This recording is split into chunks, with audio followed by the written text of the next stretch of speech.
Hello dear students, this is our science assignment number 7 and today we will start chapter number 8. The name of the chapter is solids, liquids and gases. Here, ice is solid, water is liquid and steam is a gas. So आप सभी को पता है कि जो ice है उसकी form होती है सॉलिड, वाटर की होती है लिक्विड एंड स्टीम की gas.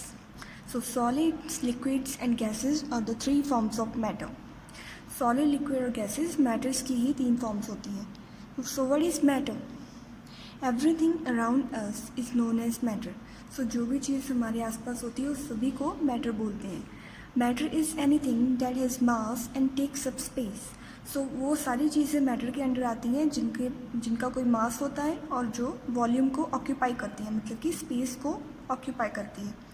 It is everything that can be touched और फेल्ट. जो भी चीज़ हम टच कर सकते हैं और फील कर सकते हैं वो मैटर का पार्ट होती है. Let us study in detail about the different forms of matter. So first, solids. Things that have a fixed shape and size are known as solids. For example table, chair, tree and phone. So वो सारी चीज़ें जिनकी कोई fixed shape होती है और size होता है वो सॉलिड्स होते हैं, जिनकी शेप चेंज नहीं होती और साइज़ भी चेंज नहीं होती, जैसे कि table, chair, tree and phone. The next form of matter is liquids. Things that do not have a fixed shape and size and can flow easily are known as liquids.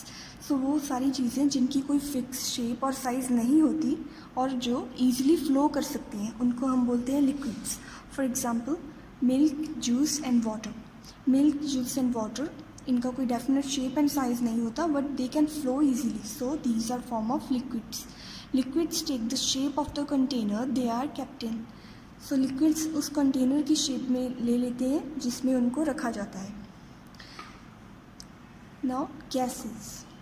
Things that do not have a fixed shape or size are known as gases. वो चीज़ें जिनकी fix shape और size नहीं होती उनको gases कहते हैं. They cannot be seen और उनको देखा भी नहीं जा सकता. Steam is made of hot water vapor. So steam एक गैसियस फॉर्म में होती है और वो वाटर वेपर से बनती है.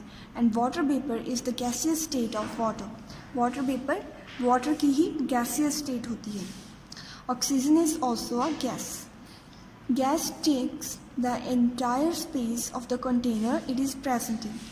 सो जिस भी कंटेनर में गैस को रखा जाता है वो उस सारे कंटेनर को ऑक्यूपाई कर लेती है, उसकी सारी स्पेस को कवर कर लेती है. जैसे कि एक गैस सिलेंडर में जो गैस होती है एलपीजी वो पूरी उसमें फिल हो जाती है, पूरी स्पेस को ऑक्यूपाई कर लेती है. Next topic is change of form. Matter can change from one form to another.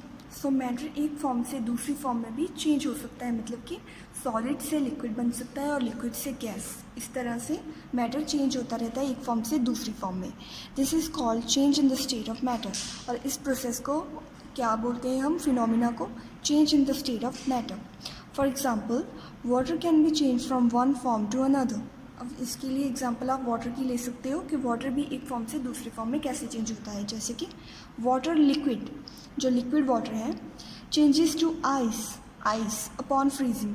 अब जब आप वाटर को फ्रीज करोगे तो वो आइस में चेंज हो जाएगा. अब वाटर पहले लिक्विड था और आइस क्या है? सॉलिड.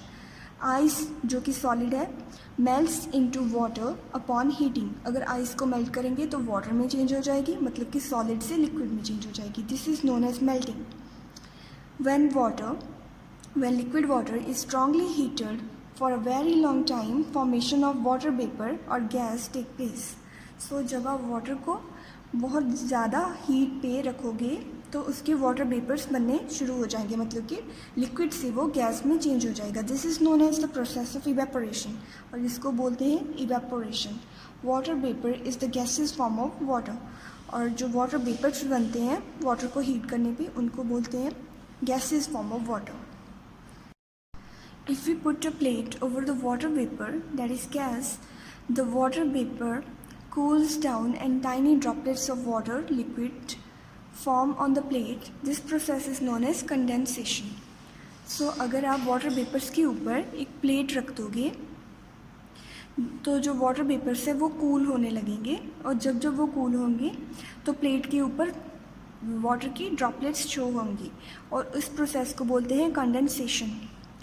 सो ये एक्सपेरिमेंट आप घर पे भी कर सकते हो कि वाटर वेपर्स लेके बनाने का प्रोसेस क्या है कि वाटर को हीट करना है पहले, फिर उसके ऊपर प्लेट रख देनी है और जैसे जैसे वाटर कूल होएगा तब प्लेट के ऊपर वाटर वेपर्स और टाइनी ड्रॉपलेट्स शो होने लगेगी और इस प्रोसेस को बोलते हैं कंडेंसेशन।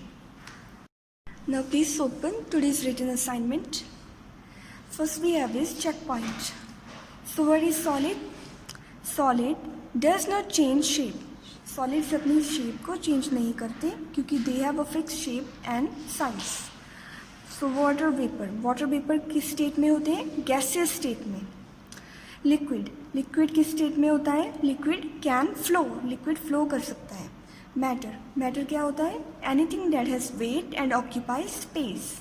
कोई भी चीज़ जिसका मास होता है, वेट होता है और जो स्पेस को ऑक्यूपाई कर सकती है। Next is ice. So ice किस फॉर्म में होती है? Frozen water. आइस को हम फ्रोज़न वाटर भी बोल सकते हैं। So moving on, objective type questions. Everything that has mass and takes up space is known as matter. So कोई भी चीज़ जिसका मास होता है और जो स्पेस को ले सकती है उसको हम बोलेंगे matter. Which of the following is not a state of matter? Solid, liquid, shadow और gas. Now we all know solid, liquid and gases are a form of matter, but जो shadow है वो matter नहीं होती क्योंकि shadow का weight भी नहीं होता, mass भी नहीं होता और ये space को भी occupy नहीं कर सकती। So shadow is not a state of matter. Now Deepa heated water for a very long time.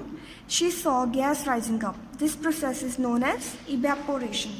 So अगर आप water को लंबे टाइम तक heat करोगे तो उसके ऊपर गैस बननी शुरू हो जाएगी और इस प्रोसेस को हम बोलते हैं evaporation. Tiny droplets of water are form through the process of condensation. ये हमने अभी पढ़ा कि जो टाइनी ड्रॉपलेट्स होती हैं वो कंडेंसेशन के प्रोसेस में फॉर्म होती है। Which of the following is a state of matter? Water, chapati, car और all of these. So water का भी डेफिनेट शेप होता है और इसका वेट भी होता है और ये स्पेस को भी ऑक्यूपाई करता है। चपाती की भी वेट होता है और ये भी स्पेस को ऑक्यूपाई करती है और कार का भी वेट होता है और ये भी स्पेस को ऑक्यूपाई करती है। मतलब कि ये तीनों मैटर की ही स्टेट्स हैं। So you will take all of these.